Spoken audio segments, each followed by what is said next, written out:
मनसे अध्यक्ष राज ठाकरे आणि उपमुख्यमंत्री एकनाथ शिंदे यांची ठाण्यातील नंदनवन येथे झालेली भेट राजकीय नसल्याचं राज ठाकरे यांनी स्पष्ट केलं आहे।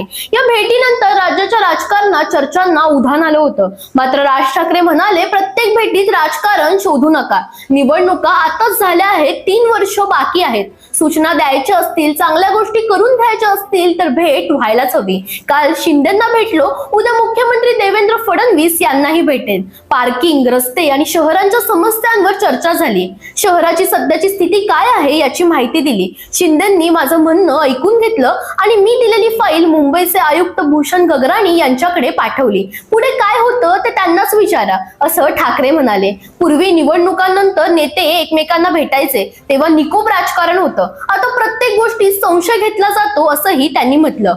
परप्रांतीयाच्या मुद्द्यावर बोलताना ठाकरे म्हणाले, त्यांना रेशन कार्ड आणि आधार कार्ड आपलेच लोक देतात, त्यांच्यावर कारवाई कधी करणार, असा सवाल त्यांनी उपस्थित केला। दरम्यान या भेटीवरून ठाकरे गटाचे खासदार संजय राऊत यांनी एकनाथ शिंदेंवर जोरदार टीका केली। शिंदे महाराष्ट्राच्या अस्मितेचे शत्रू आहेत, शिवसेना चोरली गेली, हे स्वाभिमानाचं भांडण आणि ते आम्ही टोकाला नेऊ, अशी भूमिका राऊत यांनी मांडली। या भेटीनंतर राज्याच्या राजकारणात नव्या चर्चांना सुरुवात झाली, हे मात्र नक्की। दरम्यान तुम्हाला अशाच पॉलिटिक्स रिलेटेड अपडेट्स हवे असतील तर इंडिया लीडरला फॉलो करायला विसरू नका।